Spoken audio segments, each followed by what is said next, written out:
Et si tu pouvais gagner de l'argent en regardant des vidéos sur YouTube. Du coup, en faisant rien de plus que ce que tu as l'habitude de faire en fait. Ça, c'est la proposition de Xcad Network. À la place de vouloir créer quelque chose à partir de zéro, comme beaucoup de projets dans la crypto, eux veulent se positionner sur un marché qui existe déjà et veulent lui apporter plus de valeur. L'idée est plutôt simple, chaque créateur de contenu pourrait créer un token, ce token-là pourrait être acheté par les utilisateurs, du coup les personnes qui regardent les vidéos, et en plus de ça, au bout d'un certain moment, eh bien ces tokens-là pourraient être distribués aux utilisateurs en fonction du temps de vue apporté aux youtubeurs. C'est-à-dire que plus tu regardes les vidéos longtemps, et bien plus tu vas pouvoir générer de ce token. En gros, une façon de récompenser les fans qui suivent les youtubeurs. Et ça, c'est une relation qui fonctionne bien dans les deux sens, parce que pour les youtubeurs, c'est également très important d'avoir du watch time et du taux de clic. Ça, c'est la proposition de valeur de Xcad Network, et pour le moment, on est encore assez tôt, ils ont une market cap de 53 millions.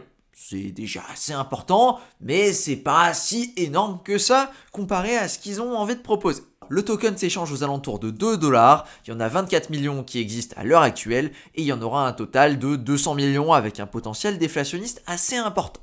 Au niveau de la charte, on est sur un token qui n'a pas fait grand chose pendant les 50-60 derniers jours et qui est en train de remonter un petit peu, notamment avec ce qui s'est passé il y a quelques jours, là où on a eu des crypto-monnaies qui sont quand même pas mal remontées, notamment le Bitcoin qui est repassé au-dessus des 20 000 $. Le projet est backé par des youtubeurs qui sont juste énormes, notamment par MrBeast et KSI qui ont déjà investi de façon massive dedans. Ce qui leur a aussi permis d'obtenir une petite liste plutôt sympathique avec la somme totale de 424 millions d'abonnés de personnes qui comptent effectivement utiliser leur plateforme pour créer leur token. Alors évidemment, il doit y avoir des doublons, voire des triplons là-dedans, on va pas se mentir. Mais ça n'empêche que c'est la première fois que d'un seul coup, on pourrait avoir tout plein de youtubeurs qui vont venir mettre en avant la crypto d'un coup, comme ça, mis en avant.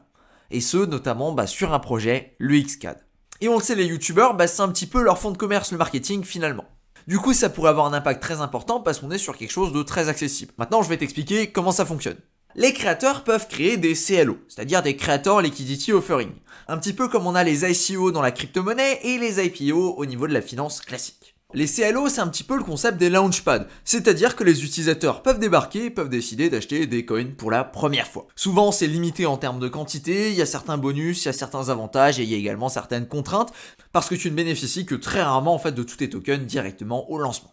Du coup, comment ça se présente? Eh bien, tu as une petite présentation du bonhomme avec son compte YouTube, son compte Instagram, son compte Twitter, une petite bio et une récap des bonhommes qu'il a derrière sa chaîne, en fait, des subscribers, des vues qu'il a générées et de sa position, du coup, l'Espagne. Ici, tu peux avoir plus d'informations, notamment au niveau du Xcad qui a été déposé, c'est-à-dire c'est la somme de tokens Xcad qui a été déposée pour pouvoir créer ça. C'est des tokens qui ne seront plus utilisables, du coup qui seront burn, ce qui est plutôt cool, même si ça représente une somme totalement négligeable. Pour te dire, 260 Xcad, c'est l'équivalent de, allez, 550 $, quelque chose comme ça.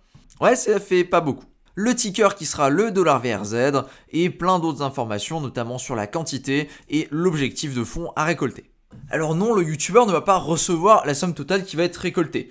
Au contraire, cette somme-là, elle va être utilisée pour pouvoir avoir une pool de liquidité qui permet de passer du Xcad au token du bonhomme, du coup le VRZ. C'est une pool Xcad VRZ. Et suite à ça, le bonhomme aura une partie du coup des tokens qui lui seront alloués ou alors qu'il pourra acheter en fonction de ce qu'il a envie de faire avec. Alors je suis un petit peu déçu sur la page, je vais pas te mentir, je m'attendais à avoir un prix, à avoir plus d'informations, mais a priori on n'en a pas. Alors je ne sais pas exactement comment on aurait pu participer parce que le bouton est sur finish, du coup il n'y a pas plus de trucs que ça, mais j'aurais été curieux de voir pour une qui était en direct. Je me suis également permis d'aller checker la chaîne YouTube du bonhomme. Bon, t'imagines bien, j'ai pas capté grand chose parce que le mec est espagnol et je ne parle pas espagnol. Par contre, j'ai remarqué que le mec avait pas sorti beaucoup de vidéos récemment et je me suis quand même posé des questions. Pourquoi ne pas sortir de vidéos récemment alors que t'as une ICO littéralement en cours? Petite question, juste comme ça. Alors évidemment, j'ai pas regardé les vidéos en entier, il y a peut-être un moment là où il l'a mentionné, mais je trouve ça étonnant qu'il n'y ait pas une vidéo complète dédiée à ça pour expliquer. Et oui, les liens sont les bons, c'est directement ceux que j'ai trouvés sur leur page Twitter. J'ai également remarqué qu'il y avait très peu de commentaires pour l'hype que c'était censé générer, voilà. Pareil, j'ai trouvé une autre CLO qui était déjà passée pour Militi, du coup une autre youtubeuse, avec 1,41 million d'abonnés sur sa chaîne YouTube, qui n'est pas très active depuis qu'elle a fait ce truc. Elle a sorti une vidéo il y a un jour pour dire qu'elle quitte YouTube. Waouh, ça c'est... Ouais, ok, pourquoi pas, why not. J'ai pas regardé la vidéo en entier, je me suis pas amusé, si ça se trouve c'est juste un titre fake, voilà, mais je me permets de le mentionner, et elle a sorti littéralement 2 vidéos dans les 2 derniers mois. Voilà, pas très productive. Et pareil, donc on a du To Be Continued, TBC, j'imagine que c'est ça, et on a également les informations, les mêmes que ce qu'on peut avoir sur l'autre.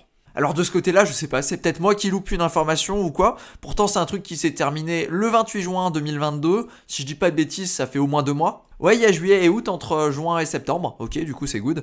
Ouais, ça fait au minimum 2 mois, quasiment 2 mois et demi, et il n'y a pas plus d'informations que ça. J'ai regardé sur son Twitter également, pas plus d'informations que ça. Donc je sais pas. Peut-être qu'elle communique pas, je ne comprends pas en fait. Effectivement, elle a fait un tweet pour dire qu'il allait se passer quelque chose.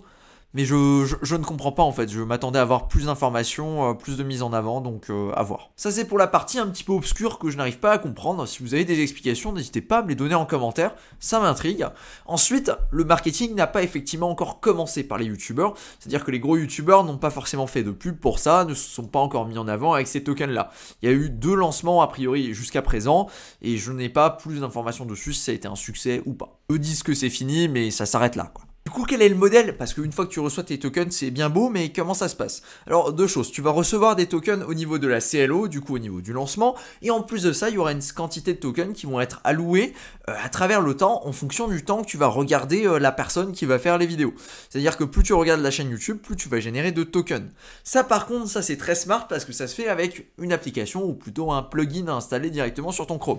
Me demande pas comment ça fonctionne sur mobile, je n'ai absolument pas la réponse. Mais sur l'ordinateur, tu installes simplement le petit plugin et ça fonctionne. À partir de là, il va traquer le temps que tu regardes à regarder certaines chaînes YouTube et en fonction de ça, il va pouvoir te rémunérer en tokens, du coup les tokens du créateur en question.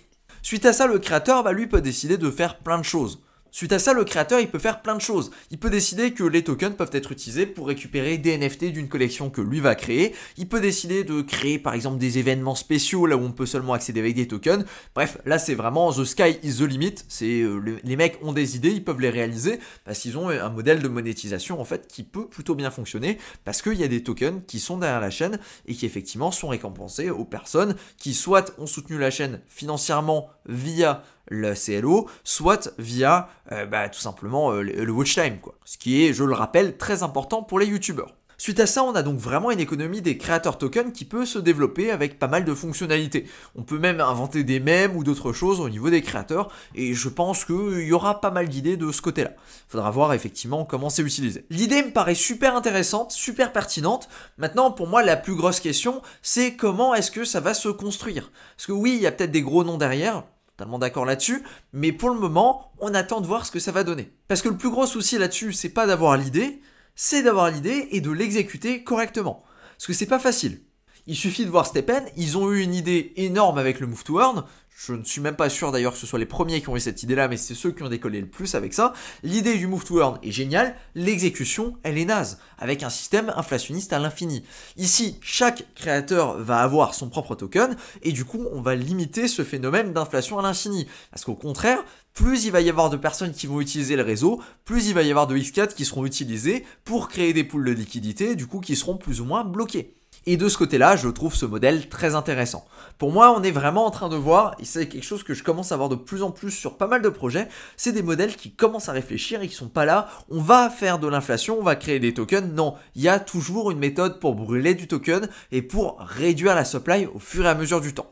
Alors ça n'empêche qu'à l'heure actuelle, d'après CoinGecko, il n'y a que 12% environ des tokens totaux qui pourront être émis, qui vont être sortis. Du coup, oui, c'est très faible et il risque d'y avoir une dilution très importante parce que je doute que finalement le burn puisse combler cette dilution. Je tiens également à remercier Billy Bob Bagholder parce que je me suis un petit peu servi de son Swed pour parler du projet et pour choper quelques idées. Du coup, merci. Voilà du coup pour ce projet, je trouve les idées très intéressantes, mais pour moi la grosse question, ça revient toujours la même chose, c'est l'exécution.